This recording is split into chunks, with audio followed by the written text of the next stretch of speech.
Vou começar esse vídeo com uma pergunta.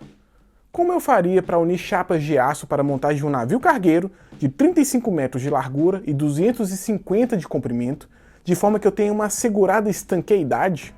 Além disso, preciso que essa união tenha uma boa resistência mecânica, similar às das chapas de aço, e quando possível, que ela seja feita de forma automatizada, garantindo uma maior produtividade e regularidade dessa união. Quem pensou na soldagem acertou.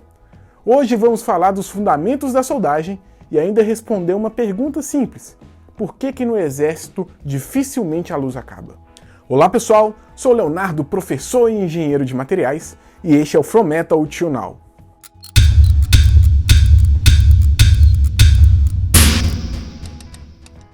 A primeira coisa que devemos fazer é definir o que é soldagem. No senso comum, quando se pensa em soldagem, se pensa na união de materiais por fusão. Vem sempre em mente o serralheiro montando o portão e fazendo aquela bagunçada, aquele tanto de fagulha saindo. Isso não está errado não, mas está bem incompleto. Recorrendo à literatura, podemos entender melhor o que de fato é entendido como soldagem. A Sociedade de Soldagem Americana, a AWS, em uma tradução livre, define soldagem como processo de união que produz coalescência de materiais por aquecimento até a temperatura de soldagem, com ou sem aplicação de pressão, ou pela aplicação apenas de pressão, com ou sem material de adição.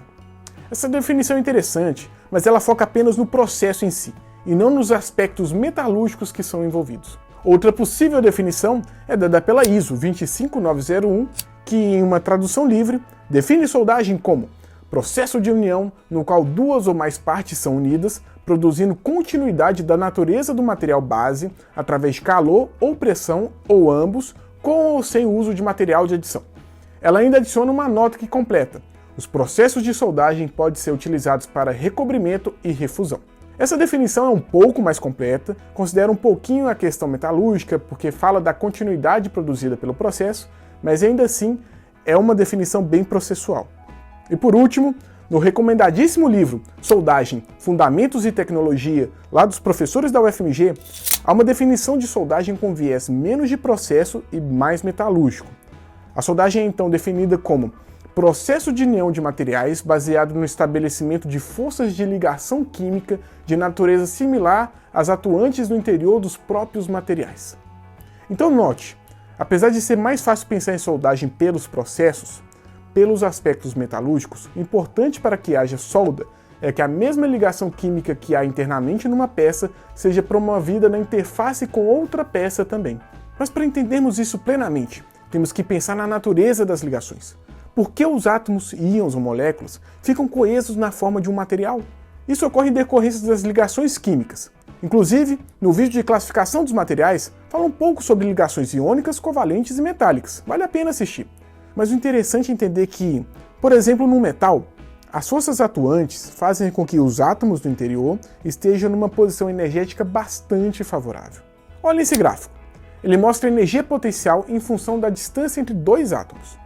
Tendo em mente que a posição menos energética é sempre a mais favorável, que é justamente onde o átomo deseja estar, vamos pensar um pouquinho na posição em que um átomo tenderá a ficar em relação ao outro átomo. Temos, portanto, o átomo 0, que está localizado na origem, e o átomo 1, que está posicionado bem mais distante. Nessa posição, o átomo 1 está relativamente confortável, com um baixo gasto energético, mas os átomos não ficam parados, mesmo em sistemas sólidos, eles tendem a se movimentar. E no movimento específico, ele se aproximou um pouco do átomo 0.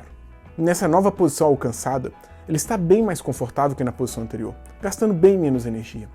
O átomo continua movimentando, vibrando. Às vezes ele gasta um pouco mais de energia e se distancia do átomo 0, mas é inevitável. Em um momento ele acaba se aproximando um pouquinho, e nessa posição a energia é ainda menor. Para se distanciar agora, o gasto energético seria bem mais alto.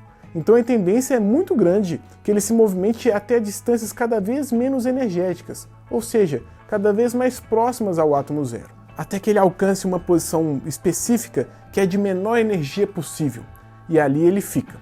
Às vezes se distancia um pouco, às vezes se aproxima um pouco, mas nunca sai de fato dessa posição. É realmente como se fosse uma bolinha de gude que vibra entre duas montanhas. E agora que fica interessante mesmo. No meio do meu material, eu tenho vários átomos posicionados especificamente na posição menos energética em relação aos vizinhos, nessa posição mais estável. Na superfície é diferente. A posição é estável em relação aos vizinhos internos, mas o átomo ele ainda quer interagir nessa interface da superfície. Então há um espacinho que o átomo quer que seja preenchido por um outro átomo.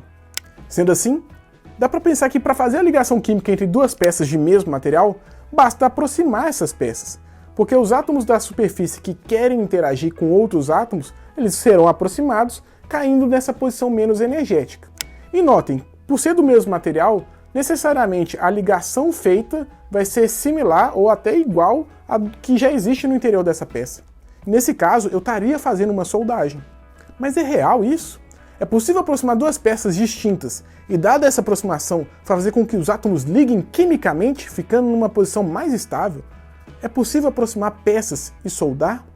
Sim, é possível. E vou fazer isso agora para vocês.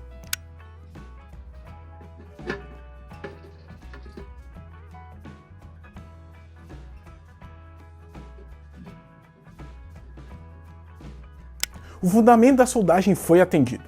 Eu gerei uma união, com continuidade, com uma ligação de natureza igual à do material original. Dá para fazer isso com aço também, mas não na temperatura ambiente ou com a força de uma mão. O problema não é o conceito em si, mas sim duas questões específicas que impedem que haja esse contato efetivo entre os átomos superficiais.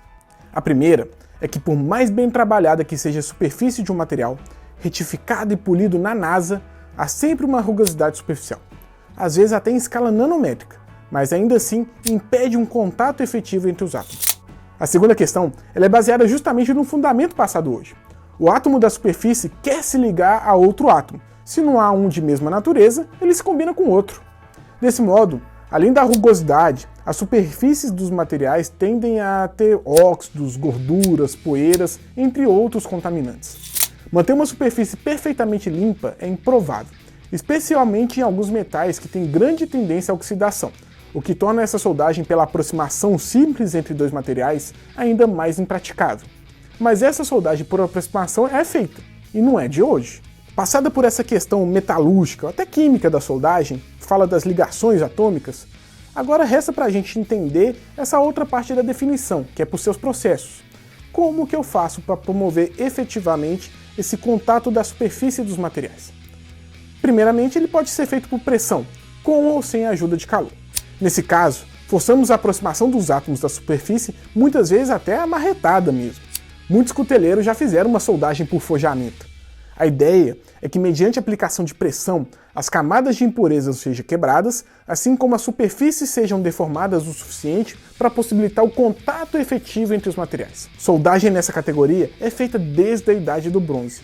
Com esse foco nos processos, além da soldagem por pressão, temos a soldagem por fusão, e é essa que a maioria das pessoas conhecem e acaba que quer ouvir.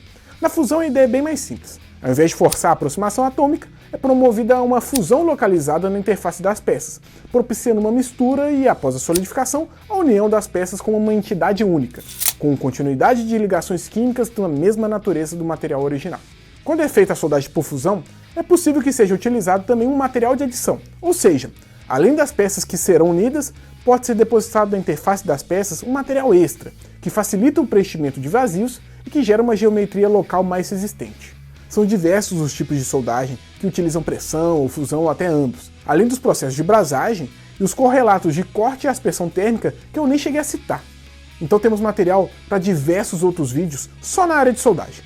Então chega mais, faça parte dessa comunidade e se inscreva, que um dia eu falarei disso tudo. E para quem ficou até aqui e quer saber por que no exército dificilmente acaba a luz, a resposta é simples.